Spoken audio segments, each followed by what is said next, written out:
today we're diving into a special holiday themed episode, which is Holiday Behind Bars, stories of resilience and connections. So for many, the holiday season is a time of joy, family and friends and togetherness. But for those that are affected by incarceration, it's often a bittersweet time. Behind bars, the holidays can amplify feelings of isolation, longing, and regret. Meanwhile, families on the outside grapple with the pain of celebrating without their loved ones. Yet, even in the face of these challenges, countless individuals find ways to hold on to hope and foster meaningful connections during this time of year. So, without any further ado, we're going to explore how resilience shines through in unexpected ways during the holidays. We'll hear personal stories from formerly incarcerated individuals who share what the season meant to them behind bars. But just trying to understand the emotional impact of this season on incarcerated individuals and their loved ones. So without any further ado, I want to go ahead and introduce my guests for today. I got two special guests for today. First, I'm going to introduce our first guest. Let me go ahead and bring him up here. This is Mr. Phillip Cooper. How's it going, sir? Hey, I'm doing cool, man. All right, so let me just give everyone a rundown of who you are and what we got going on. So Phillip Cooper, he is the founder and owner of Teens on Point, and he has a powerful story of transformation and redemption.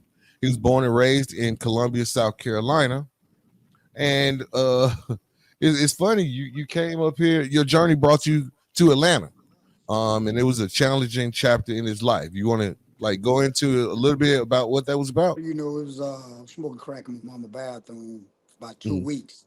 I remember it was in 2013, September the 22nd. Mm-hmm. So September the 26th rolled around, and she said, "You can't get high in my bathroom no more." I ain't know what to do because I was getting high for a long time. So I said, "Mom, what I supposed to do?" She said, "Go to North Carolina and get you some help." So I went to North Carolina, yada, yada, yada. Went through the detox and all that. Being that I was banned from up in North Carolina for program hopping, a dude told me to detox. He said, "Bro, you need to go to Atlanta." I said, "I don't know nobody in Atlanta." He said, "That's what it is. You can choose to tell your story or not."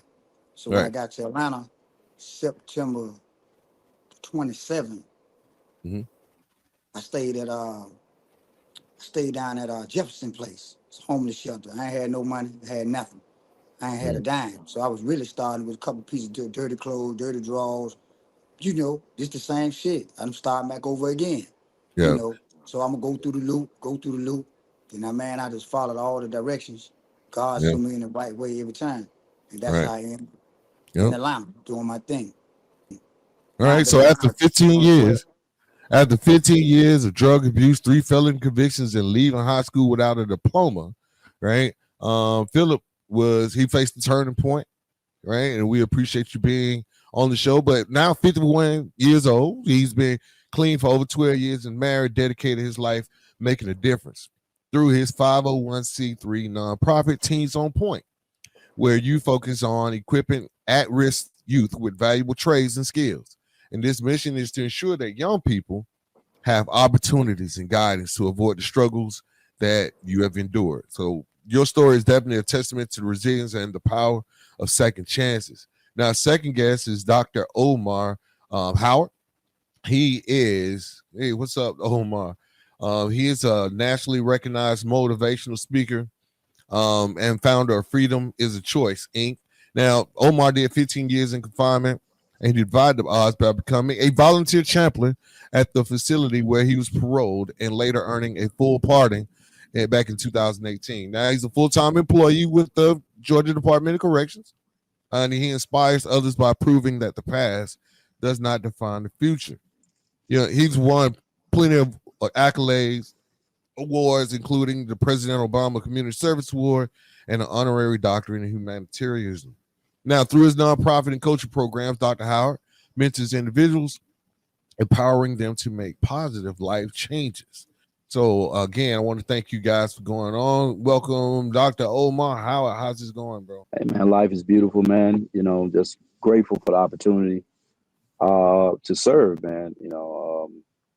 That's all I can ever just really stand in, man, and stay humbly saying is that I'm just a servant of God, man, and I'm grateful for a second chance at life, man. Some of the choices that we make in life, man, it take you down some definitely dark paths. And mine took me 15 years of incarceration in the Georgia penal system.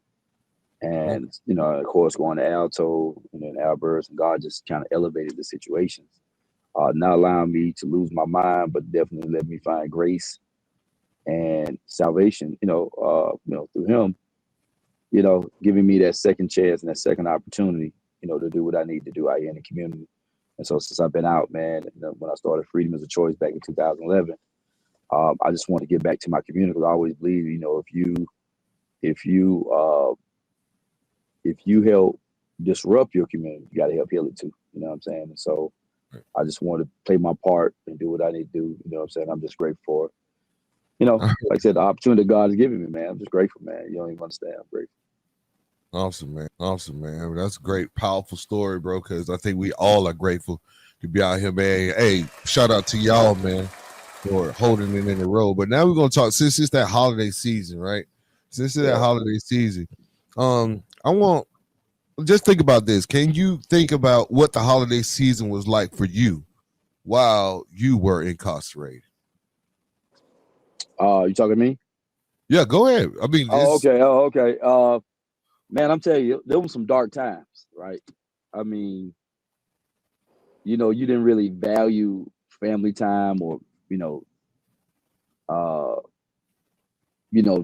really that family time. You didn't value that. And of course, I had kids when I got locked up when I was 18. So, it definitely impacted me as a young man. And like I said, everybody it's crazy. Even people that really didn't even believe in holidays or whatever, man. I'm telling you, it was a very lonely, quiet day, like on, Thanksgiving, Christmas, some birthdays.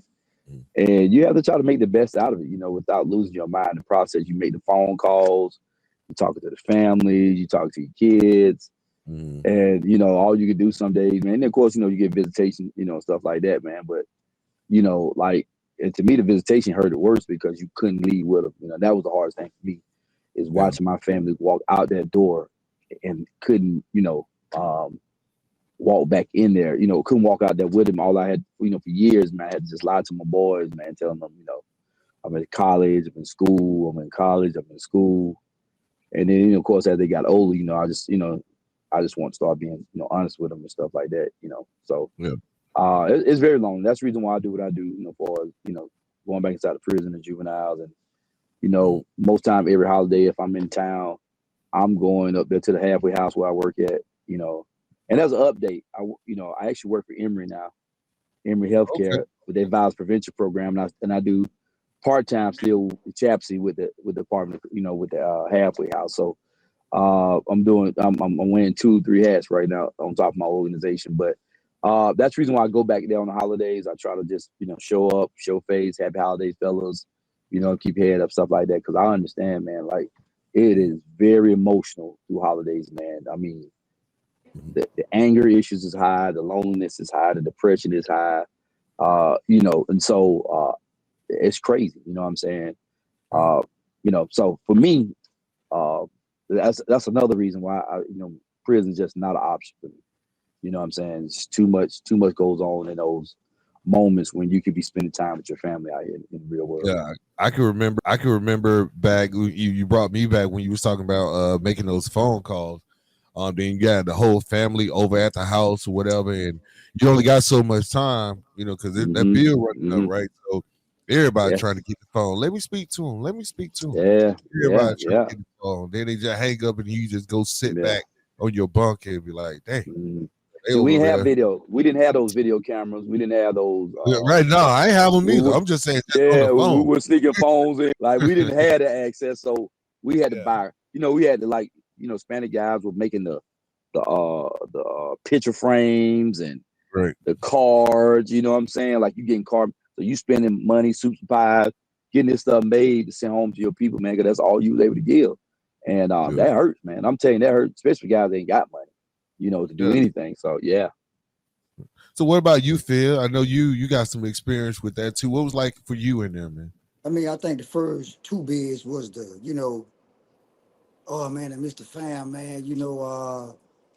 They got me, got weed, you know what I'm saying? My brother dropped me off the weed.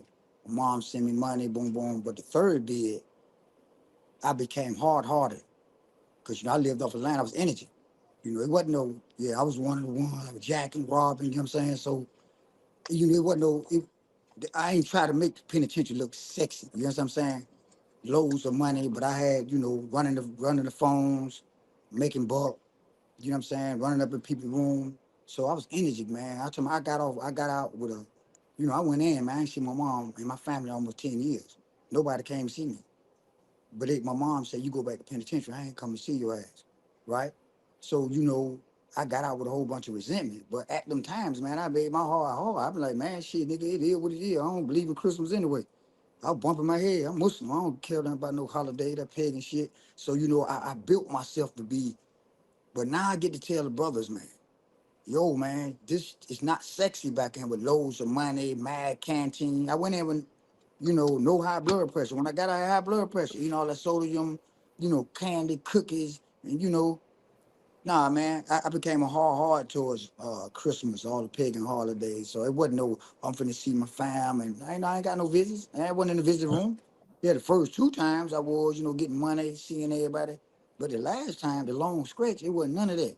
So I lived off the land.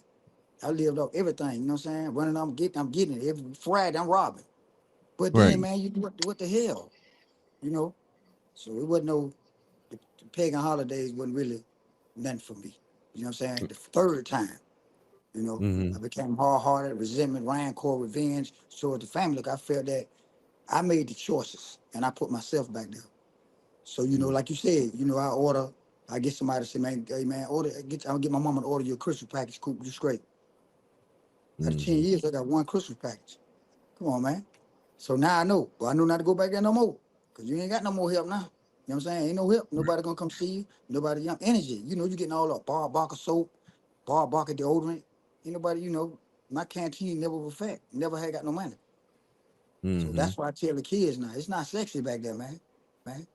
Yeah, It's it could definitely psychological. be one of those one of the most emotional times around the holidays, especially. Like what Phillip, what you was explaining. Um, basically living off the land. You know what I'm saying? And I know for me, it was a depressed state, and I had people that were around me, man, that were you knew like you might get robbed right now. This nigga, he don't give a fuck right now, so you need to go, you know, talk to him. Like, man, don't come over here with that. You know what I'm saying? We're gonna try to Right. make it through this together. But it's very important, man, that we recognize those emotions that we were going through when we were in it. You know what I'm saying? So, like, looking back, what advice would you give to someone spending the holidays in prison? What would you Well, give? What you give to him right now, Phil? And then we're gonna hear from Omar. well, my partner called me then. Cody called me yesterday. On the Mm, phone in the joint. You know what I'm mm, saying? The same penitentiary I've been there. He said, cool, I got 91 days. I said, how long you been down? He said, man, I've been down 22 years. well, And we reminisced about the stuff we was doing. And guess what he said? Man, I need some resources, man. I really don't have I don't have a trade like you. So I might got to come to Atlanta, man, and get some resources because, man, after 22 years, I really don't know what to do. I don't want to come back, but I really don't have nothing to lean on. I need some resources. You know what I'm saying? yeah, That's my man. You know what I'm saying? That's my man. We've been being together and everything. So, I told him, I said, keep your head up. He said, Coop, my head is up. He said, right, 22 years, you don't think my head up? right, Mom died when he was in there. So, I've been like, you got the holidays. He's been like, man, I'm already scrapped. I've been through 22 Christmas, man. He said after the 10th one, I begin to understand shit. I ain't gonna be able to go home, the 12, 13 years later. mm-hmm, He's 51 years old too. You know what I'm saying? So I just encourage the people who in there, man, to get a godly understanding, man. yeah, Man, that's it. That's it. The cookies, the candy, the brawls, all that. Especially boy with life out parole. You understand? Get a godly understanding, man. Because, sometimes we can't talk to each other because we really ain't going to understand. you know, that point that I'm at. Like, man, I don't give a damn right now. You know, Right. so I guess, you know, whatever they God of understanding, you know, just trust that, man. That's it. Okay. What you got, Omar? What was the advice would you give to someone that's currently dealing with spending the holidays and incarcerated? You know, that's a tough answer, man, right now, man, because, you know, I work at a transition center. Down that road, man, it's a different world now, but it's totally different than when I was down there. It is, man, it's barbaric life down there right now, man. It's savage life. Um, that's a tough answer to give guys right now, man. You know, I really is, man. Like, you know, when I go up to the juvenile, all I can do is try to inspire guys, man, to value their place in life, man, and, you know, appreciate the people that love you the most, man. And, you know, every chance you get, whether it's on a holiday or not, man, you know, you call, man, and, you know, because too many of our young brothers and sisters, man, they be burning so many bridges, man, that, you know, a lot of people don't even want to deal with them anyway, you know what I'm saying? Or their families can't support them, or, you know, they go through the emotional part of, you know, not being able to be there because their family are getting together and doing things. You know, pretty much, bro, I think bro made the best point, man. You know, get that understanding of God, man, and you know, ask God to cover your life, man, your mind and your mindset, man, because, you know, what I've seen over the years, and I came through Alto was wild as all I do, man, but when I came through, man, there was a little bit more respect level than what it is now inside the chain gang, man. It's chain gang, like I said, chain gang is a different place to be at now. It's poison down there right now, man. And, a lot of guys are not getting a fair shot, man, to do their time, man, and move on with their time, man, because of the spectrum of the place, the politics of the prison now. I think bro made a good point, man. Just, you know, man, get your understanding of God, man. Ask God to cover your life, man, and you know, pray God give you, you know, the strength to get through each and every day. You know, especially these times when depression is high, stress is high, tension is high. Because we have more fights around the holidays. There was a lot more stuff going on. Like I said, like we had guys like taking stuff from guys when I was coming through, but not to the level I see it now. Like these cats, boy, they coming up through there, boy. They ain't playing no game now, boy. Right. They real robbing crews in prison now, boy. I'm telling you. We just had little thieves when I was coming through, man. You know, they were more about trying to add to a different place then. But I'm to that point too, man. Just get your understanding of God, man, and, you know, just get God to give you the peace that you need to make through that day, man. Yeah, I appreciate the insight, because that's all I could do. I mean, that's all we all could do right now, man. If you have some type of spiritual grounding, especially around this time while you're in the prison, then it's definitely going to be difficult. Either difficult for you to deal with other inmates, or difficult for you to deal with yourself. Now, one of the things that you guys hit on a lot was like the family portion of it. Now, of course, we are put in that position, and, you know, we miss our families and stuff like that. And, you know, what about our family adapting to celebrating the holidays without us?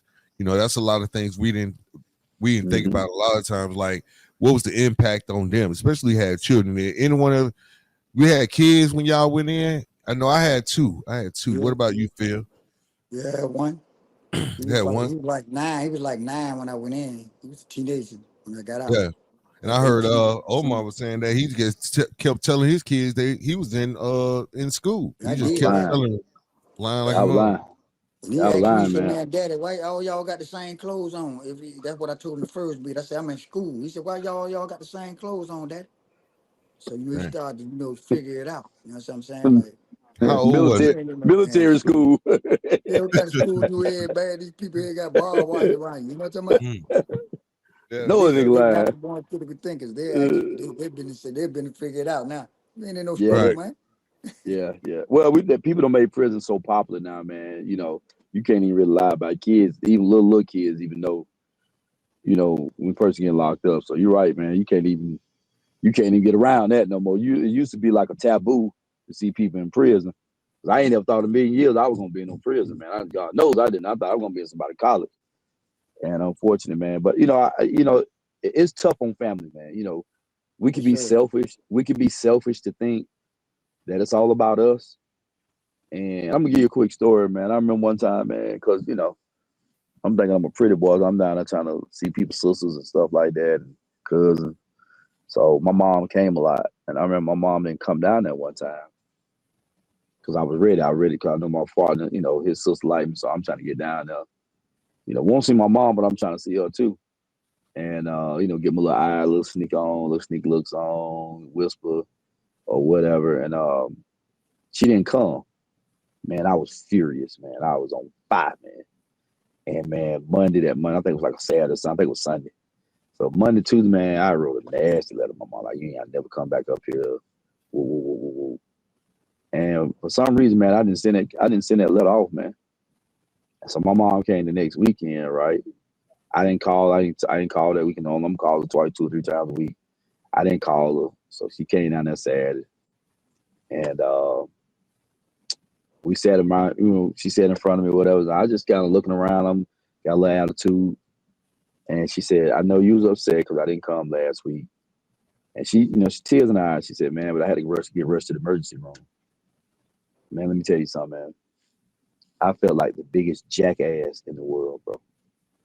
And that moment reshaped my way of thinking home. Like, I really realized how selfish this place makes you, man, and hard-hearted, man. And I thought it was all about me, man. And man, I'm telling you, that one moment, man, made me reevaluate, man, like how I looked at things, man. I was like, you know what? Shoot, my mom come, it's a blessing.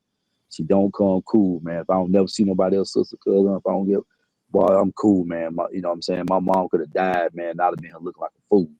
You know what I'm saying? If I'd have sent that letter off to my mom, you know what? It's crazy. I ain't never told my mom that story. I never told her that story. I've said it on platform, but I never told her that story about me writing that stupid letter, man. I'm gonna thank God, man. He didn't let me send that dumb letter off, man, because I'd have been so embarrassed, man. I was embarrassed when she said it. I was heartbroken, man. So that's another thing I would tell people, man. Appreciate your family, man. And try to repair those bridges, man. I got a kid just called me yesterday, man, and that's one thing. They burnt a lot of bridges, so I'm gonna try to see him before I go out tomorrow. Before I fly to the country tomorrow, I'm gonna try to catch him down the river. They homeless right now. Burnt a lot of bridges, man. You know what I'm saying? And I'm trying to tell him, man. Your mom crying, man. Your mom struggling right now through the holidays. You can't be with them because you've been rude and disrespectful. You can't be with the other family because you've been rude and disrespectful. Now you out here don't got a pot to piss in and want to throw it out on you even 25 years old. Like, that's a bad place to be at, young man. You know what I'm saying? That's no different than prison. And he's fighting a court case. You know what I'm saying? So that's another thing I'll tell people, man. Value the people that you got around you, man. We don't always agree with our families and parents, man. We all of us been that way. We ain't always agree with what they said. But man, one thing I do what God said, if I ain't ever believe nothing else in the Bible, honor our mother and our father, man. I believe that with all my heart and mind. And I believe that's why a lot of us have went through what we done went through. I believe it's real. You see a lot of our young folks going in the prison system, man, because our young people are on a different level when it comes to be respectful, man, and honor. So I just believe that now, man. That's another thing I would tell you. Honor your mom and dad, man. Regardless of what situation, circumstance they in, man. Because we went all in the best place in our life neither. You know what I'm saying? And so we got to break that generational curse, man. We got to break that way, that generational thinking, man, and do something different, man. Here and here, get these two connected so we can be better individual, man. That should be our goal every day, man, in prison or out of prison, is be the best men or women, whatever, man, that you can be, man, that God designed you to be, man. You know what I'm saying? That's another thing, I would share. All right. Hey, Phil, now, what he was just talking about, like, burning bridges. You said you kind of burnt some of them bridges, man. Did y'all ever repair that, or you just moved on? How that work? No, I mean, it got repaired over the years because even after, just to be 100 with you, that I still ain't gave a fuck at 48 years old. You understand what I'm saying? Yeah. So I feel. I still ain't gave a fuck, man. Understand what I'm saying when I say this, man? I ain't gave a fuck if it was patched up or not. Yeah. This is why I understand that my mama was dying of cancer. She came up and stayed with me and my wife. I took care of her for the last 3 months, man. That shit was brutal. And she died, right? But I was she said, damn, I'm going up there to stay with Phil. And I told her, I said, man, she had shitted in my truck. I had just got my truck, a 2023 Ram. She shitted in it. I just got it from Emory, man. She shitted in my truck. She started crying. I said, Mom, fuck that. I got you. Don't worry about that. Me and my nephew took her upstairs, shit her up, wash her up. My wife said, God damn, you be taking care of your mom. She said, Phillip, I ain't mean to shit on you. And I said, Mom, I shitted on you plenty of times. So I think I repaid her back by taking care of her for the last 2 or 3 months. You understand what I'm saying? But I didn't give a fuck. It was a bridge, was prepared, was fixed, broken. I didn't care. Like I said, even before the 9, I didn't give a damn, right? Because I even found out right now that if my thing is I got to get outside myself to help people. So now I get to tell them, don't burn that bridge down, boy, because you be going through the same shit we been through. I've read plenty of letters like Omar did and wanted to send them off. I sent some of them off. My mama ain't gave a fuck. But then again, like he said, she was hurt. She was going through her shit. You know what I'm saying? So to now, man, I give a fuck today. I'm 51. I give a fuck today, but at 49 years old, man, I still ain't gave a fuck. Like, man, fuck everybody. I don't need nobody. So I pick people like fruit now. You know, because everybody who the hell they say they is, man, I got these antennas because I'm so apprehensive that I be like, ah. So now I begin to calm down now. I used to go off a lot. Had a hammer on me and go off a lot. Then I started to calm down and to realize I'm about to leave a legacy. You understand? Don't burn your Oh, bridge down. But I ain't give a yeah. fuck if I burned it down or not. But now I give a fuck now. Because I ain't daddy did, grandma did, mama did. I got my wife, I got my kid. Goddamn, I got 3, 4 sisters. But at the same time, there ain't nobody to call no more. Hey, mom. Hey, dad. Hey, grandma. All of them dead. Right? Now we get to explain to them what we going through. And hopefully they say, Yeah. damn, I get that picture. Yeah. You see, I stayed in the Lions Den, you know, going to the Lions Den. Somebody told me this and I'm going to shut the hell up. If you leave your hat in the Lions Den, don't go back for it. He said, go buy another one. Because when you go Right. in the Lions Den again, you might end up staying. I'm talking about the lion, not a jail. I'm talking about just the ups and downs of life. It'll keep you in that Lions Den. Every time I run back and get that hat and turn around, the damn lion's at the door. So Yeah, I'll just go that's buy crazy. another hat. That's it. Yeah.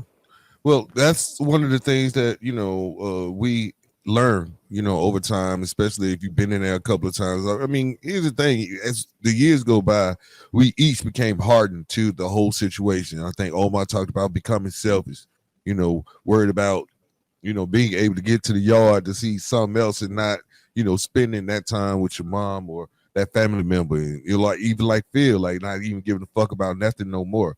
Like, I'm on my own, whatever path I chart, this is what I'm going to do, and this is how I'm going to do it. Now, many of us have been through that. We've been able to survive.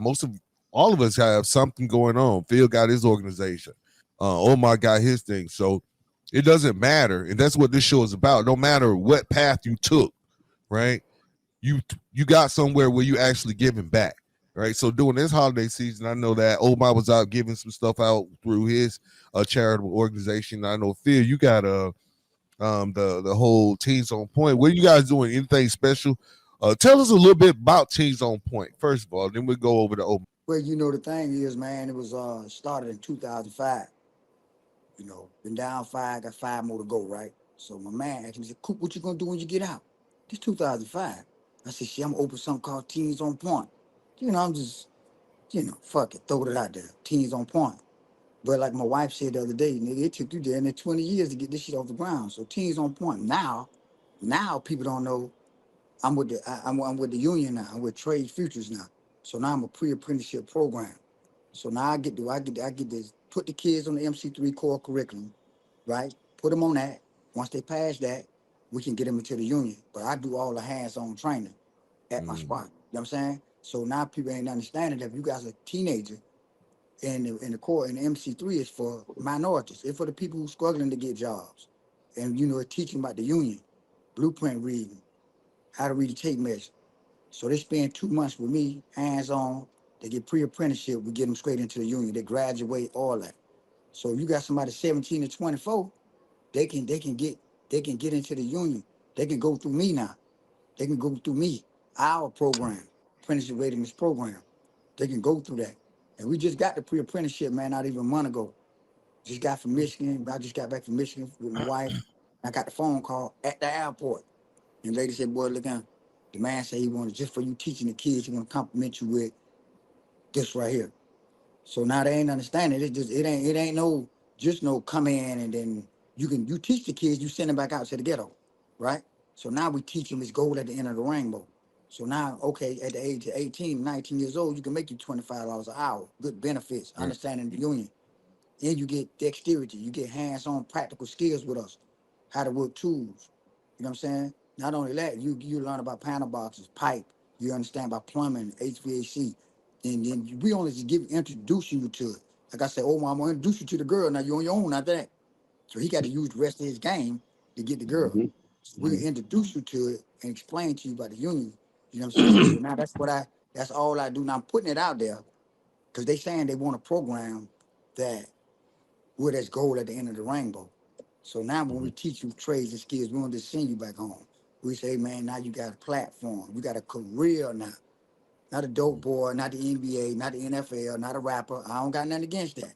But trades and skills, like the man said, he said that the Wall Street Journal said that the trades and skills is coming back. You got electrical, plumbing, and HVAC is at the top right now. Fuck a computer. You got a bunch of computer whiz, but who the hell is gonna build our house when we get the money? Who gonna do the electrical work when we get the money? Huh? That's right. Robots ain't That's gonna right. do it. You think robots gonna do it? They showed us they gonna malfunction, bringing us the food during COVID. Remember, they malfunction, go to the wrong table. So you got the so you getting them trades ready. You getting them the trades right ready now with right Trade now. Future. With Right Trade now. Future, that's who the MC3 curriculum took. I'm waiting on. I got accepted in the class TTT training, Right, trainers. right. So guess what? After they finish, I can sign the paperwork. There you You know, go. this thing, man, it's like this right here, man. The door is open for them. But, man, one thing about Atlanta, man, is more of competition than collaboration. Right, and How that's the what hell, we got man, to get more we ready right collaboration. now. Hey, look at the first cohort start January. Right Right, we now, got to shout that out. I got 30 spots open right now. 30 We of got them to open shout right that now. out. We got to get them spots filled. All right. Now, Right now. Omar, what you got going on with your 501s, especially the holidays? I know you say you go back to the over to the halfway house and do that for the holidays. What are other things that your program works to do now? First of all, man, Phillip, man, salute to that, man, because that's something people don't even understand how important it is. That's something I've been talking about for years. And to see a brother finally putting his feet down and staying committed to, embracing these kids and then giving them something that they can actually hold on to, man.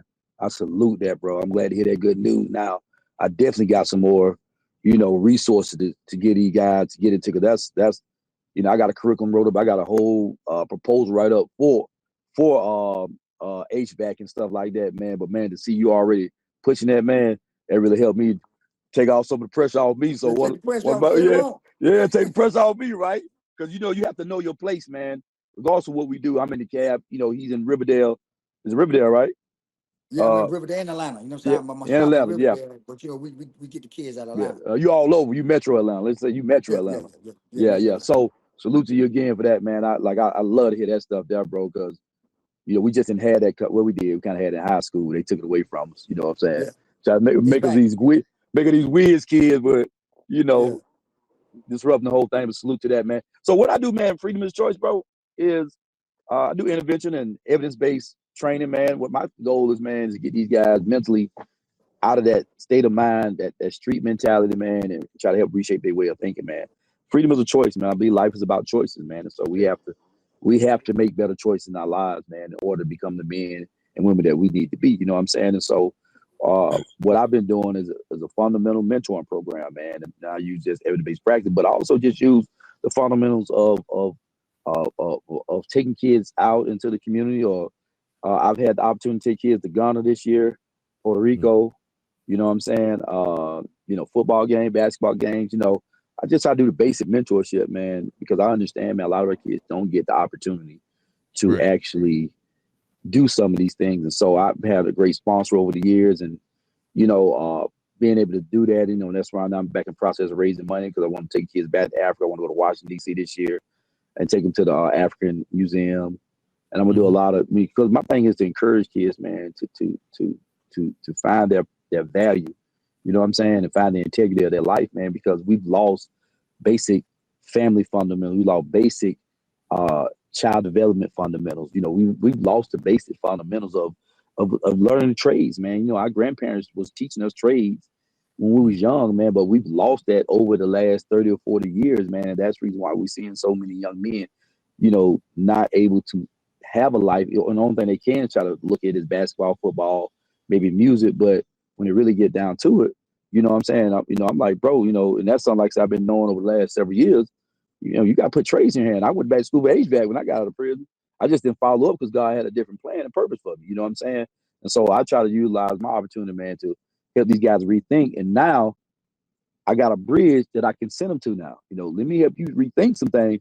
And now it make his transition even easier because now you can come on in, man, and get your trade going to this union. I've been preaching union for years, and I got out of prison 2007. Right. Like, man, go in the union, man. I was just talking to kids the other day, man, get in these union, man. Tell my son, get in the union, bro. Get there so you can stabilize your life, man, because, bro, we ain't getting no younger, and we don't know what the next situation is. We don't know the next COVID that's going to hit. You got to be prepared. If you're not paying attention, even doing forklift, man, they're making robots, man, that don't need your help.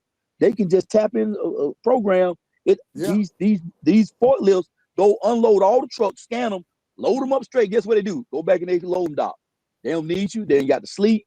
They don't need no POT time, PTO. They don't need nothing. You know what I'm saying? But they don't have somebody that's going to get out here and build these houses, somebody to come do this plumbing I just had, somebody that's going to paint. Bro, you got to have these things. And I'm like, bro, man. So once again, salute to that, bro. I'm just playing my part, man, to try to push guys in that direction. You know what I'm saying? So they can do something with their life. And, like I go back in prison, I try to motivate, man, because I know what it is to get out of prison. It wasn't easy when I got out, man. I had to stay in a rooming house for 3 years. I wasn't a drug addict, but I had to stay in there. You know what I mean? It was a drug addict reprogram. But I had to stay in there because these folks tried to throw a new policy on my life. So I had to fight something, and I had to fight I had to fight the government about a law that I shouldn't even been up under. You know what I'm saying? So I'm just trying to get guys to rethink, you know what I'm saying? Because prison's just not for people's lives, man. This new system that's going on, bro, I don't care what people say, man. This ain't a time to be getting locked up, bro. And I always tell people, and I'll leave you with this. If you know the system is not designed for you, stop being a product for it. Right. And that's based on choices that people make. I don't care what people say. You can say, well, my family had this and that, man. Life is about choices, man. Get you a trade, man. Go do something with your life, man. You may start off $20 an hour. You may start off $19 an hour, whatever, man. Just take your time. Be patient with the process.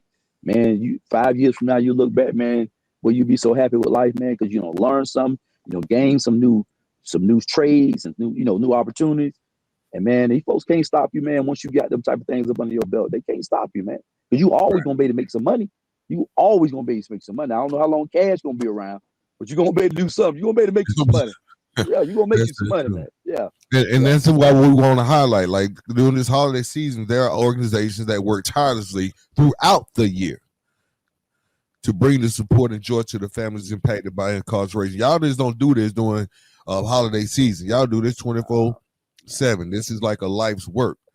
Programs like Pod Movement, One More Question, Focus 21 Foundation. Y'all guys are leading the charge. Violence.